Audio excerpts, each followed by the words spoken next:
नमः पार्वती पतये हर हर महादेव। श्री शिवपुराण महात्म्य विद्येश्वर संहितेतील अध्याय 2 शिवपुराणाचा परिचय। व्यास म्हणाले, प्रयाग क्षेत्री ज्ञानयज्ञ करत्या ऋषींनी सुतांना आपली चिंता सांगितली.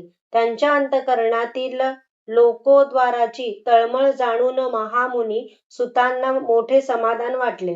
त्यांनी भगवान शंकरांचे स्मरण केले आणि म्हणाले, साधुजन हो, तुम्ही खूप चांगली गोष्ट विचारली आहे. तुमचा हा प्रश्न तिन्ही लोकांचे हित करणारा आहे.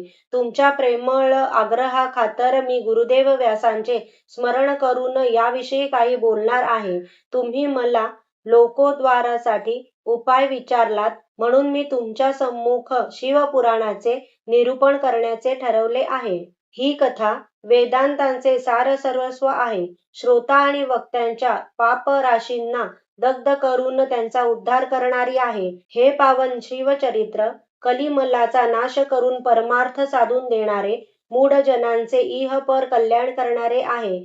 या पुराणात भगवान शंकरांच्या सर्वोच्च कीर्तीचे वर्णन आहे. हे धर्म, अर्थ, काम आणि मोक्ष या चारही पुरुषार्थांना साध्य करून देणारे आहे.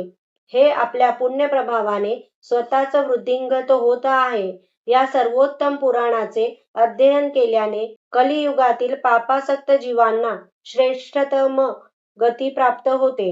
त्यांना युगोत्पन्न उत्पातांचा त्रास होणार नाही. त्यांच्या अंतःकरणातील अज्ञानरूपी अंधकार नाहीसा होऊन ते निर्भय होतील. त्यांच्या सर्व क्लेशांचे निवारण होऊन ते सुखी होतील. शिवपुराण वेदतुल्य आहे. भगवान शंकरांनी हे स्वमुखाने सांगितले आहे. या पुराणाच्या 12 संहिता. त्यांची नावे पुढील प्रमाणे आहेत. 1 विद्येश्वर संहिता, 2 रुद्र संहिता, 3 विनायक संहिता, 4 उमा संहिता, 5 सहस्रकोटी रुद्र संहिता, 6 एकादश रुद्र संहिता, 7 कैलास संहिता, 8 शत रुद्र संहिता, 9 कोटी रुद्र संहिता, 10 मातृसंहिता, 11 वायवीय संहिता, 12 धर्म संहिता. ब्राह्मणांनो, या 12 संहिता अत्यंत पुण्यमयी आहेत. आता त्यांची श्लोक संख्या सांगतो. विद्येश्वर संहितेत 10,000 श्लोक आहेत. रुद्र संहिता, विनायक संहिता, उमा संहिता आणि मातृसंहितेत प्रत्येकी 8 असे 1000 श्लोक आहेत. एकादश रुद्र संहितेत 13,000, कैलास संहितेत 6,000, शत रुद्र संहितेत 30,000, कोटी रुद्र संहितेत 9,000, सहस्र कोटी रुद्र संहितेत 11,000, वायवीय संहितेत 4,000, तर धर्मसंहितेत एकूण 12,000 श्लोक आहेत. अशा प्रकारे मूळ शिवपुराणात 1,00,000 श्लोक आहेत, पण व्यासांनी याला 24,000 श्लोकांमध्ये संक्षिप्त केले आहे. पुराणांच्या क्रमवारीत शिवपुराण 4थ्या स्थानावर आहे. या संक्षिप्त आवृत्तीत 7 संहिता आहेत. शतकोटी श्लोकांचा एक महान पुराण ग्रंथ निर्माण केला होता. सृष्टीच्या आरंभी रचलेले हे पुराण साहित्य फारच विस्तृत होते.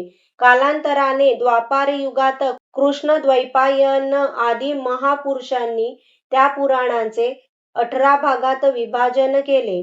त्याला संक्षिप्त स्वरूप दिले. त्यामुळे ते महापुराण केवळ 4,00,000 श्लोकांमध्ये सीमित झाले. त्यामध्ये शिवपुराण 24,000 श्लोकांचे आहे. या पुराणात अनुक्रमे विद्येश्वर संहिता, रुद्र संहिता, शतरुद्र संहिता, कोटी रुद्र संहिता, उमा संहिता, कैलास संहिता आणि वायवीय संहिता अशा 7 संहिता आहेत.